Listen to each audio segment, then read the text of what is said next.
ઉત્તરવાહિની નર્મદા પરિક્રમા માટે શ્રદ્ધાળુઓના ઘોડાપુર ઉમટી રહ્યા છે। ગઈકાલે રજાના દિવસોમાં મોટી સંખ્યામાં યાત્રિકો આવતા ભારે ધસારાને કારણે ભારે ટ્રાફિક સર્જાતા પરિક્રમાવાસીઓ અટવાયા હતા, પરંતુ પોલીસ અને સ્વયંસેવકોની ટીમે તાત્કાલિક વ્યવસ્થા કરીને અવ્યવસ્થા ન સર્જાય તે માટે કામગીરી કરી હતી। 29 માર્ચથી શરૂ થયેલી નર્મદા પરિક્રમા હજુ 27 એપ્રિલ સુધી ચાલશે। ગઈકાલે એક સાથે 2.5 લાખ જેટલા પરિક્રમાવાસીઓ આવી જતા થોડા સમય માટે વ્યવસ્થા ખોરવાઈ હતી, પરંતુ હવે તંત્રએ પૂરતી વ્યવસ્થા હાથ ધરી છે। પરિક્રમાના રૂટ પર મેડિકલ ટીમ પણ તૈનાત છે। નર્મદા નદીના 4 ઘાટ પર એસટીઆરએફની કુલ 7 ટીમ તૈનાત છે। એસટીઆરએફની ટીમ સતત બોટ સાથે પેટ્રોલિંગ કરી રહી છે। 50 જેટલી બોટ પણ અહીં તૈનાત છે। एसडीआरएफ ने अँ टोटल 7 टीमों जेवी है। रंगन घाट पर है, अँ अमरा रामपुरा घाट पर 2 टीम है, रंगन घाट पर 2 टीम है। अँ अमरे एसआरपी ग्रुप 10 ની એક ટીમ છે અને ઘંટેશ્વર 13મા ગ્રુપની એક ટીમ છે।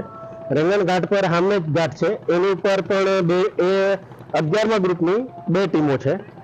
એવી રીતે તિલકવાડામાં છે, એની સામે હજુ એક છે, પેલો હજુ એક ઘાટ છે। એવી રીતે 4 ઘાટ ઉપર અમારી ટીમ તૈનાત છે। એની માટે અમારી પાસે फाइबर बोट है, रबर बोट है तथा लाइफ जैकेट है, लाइफ रिंग है, એટલે એની માટે અમારી પાસે પૂરતી વ્યવસ્થાઓ બધી છે। તો બીજી તરફ પરિક્રમા માટે દેશ અને રાજ્યભરમાંથી આવેલા યાત્રિકોની વ્યવસ્થા અંગે સંતોષ વ્યક્ત કર્યો હતો। પરિક્રમાના રૂટ પર લાઇટની વ્યવસ્થા કરવામાં આવી છે। ગઈકાલે ભારે ભીડને કારણે કેટલાક યાત્રિકો પરિક્રમા છોડીને પરત ફર્યા હતા, પરંતુ હાલ યોગ્ય વ્યવસ્થા અને મેનેજમેન્ટ થતાં યાત્રિકો પરિક્રમાનો આનંદ લઈ રહ્યા છે। માતાજીનું નામ દઈને નીકળી ગયા છે। ખૂબ સરસ રૂટ છે, સારી વ્યવસ્થા છે અને પબ્લિક એટલી બધી નથી।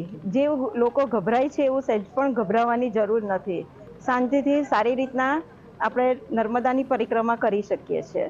હવે તો ફર્સ્ટ ટાઈમ જ છે, પણ મને બધું લાઇટિંગ બધું બી સરસ છે। ગયા સાલ જાણી કે બધા બેટરીથી કરતા હતા, લાઇટ મોબાઈલની બેટરીથી જ કરતા હતા, પણ આ વખતે ફરથી મજા આવી ચાલવાની। ગયા વર્ષે થોડુંક લાઇટનો જે પ્રોબ્લેમ હતો એના પ્રમાણમાં આ વખતે ઘણી સારી રીતે વ્યવસ્થા રહી છે।